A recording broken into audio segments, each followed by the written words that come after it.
Бирок ой башка экен да. Ал көрсө мен кайра саясаттан кетпеймин.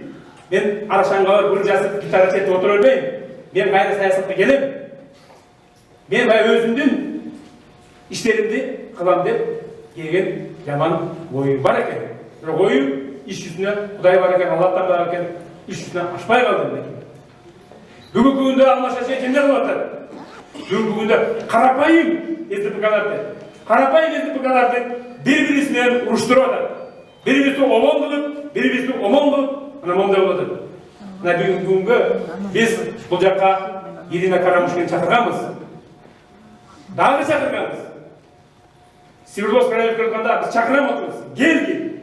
Сен катышкын деп. Уккун, жакпаса айткын бирдеме деп айткан.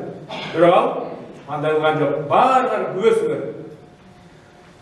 Жогорку кеңештин депутатын Фарид Нияздын подсказкасы менен Алмаз Шаршенович ошо кишини эмне кылып койду?